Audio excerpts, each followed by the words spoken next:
2 days after the deadly gas explosion at the Shin Kong Mitsukoshi department store in Taichung, a dash cam video from a car that was near the site of the blast has been made public.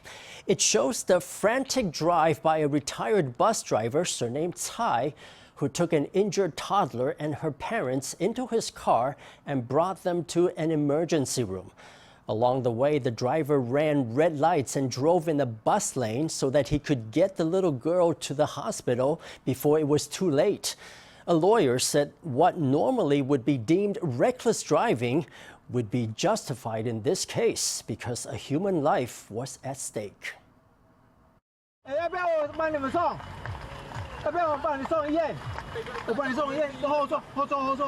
Upon seeing the car door open in front of her, the mother who carried her blood-covered 2-year-old daughter saw a glimmer of hope. Mr. Tsai, the driver who offered help, let the family into his car, reassured them, and gave them some tissues. The next second, he grabbed the steering wheel, stepped on the accelerator, and was on his way to the nearest hospital.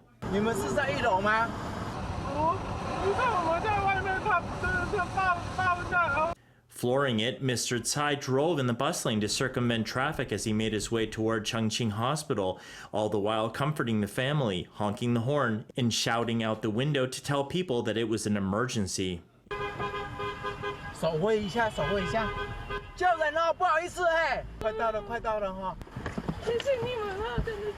Mr. Tsai knew that a human life was at stake and not a second could be wasted. He drove as fast as he could at the risk of getting a ticket. The 4.4-kilometer journey normally takes 13 minutes by car, but Mr. Tsai reached the hospital emergency room in just 4 minutes.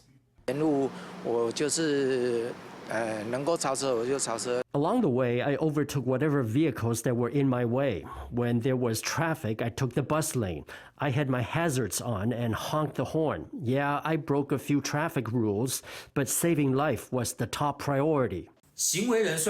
Although the person in question committed traffic violations by running red lights and driving in a bus lane, he was trying to save the girl's life, which according to the criminal code is an act of necessity. It is a type of justification. So legally speaking, he didn't do anything illegal and should not be punished for the traffic violations.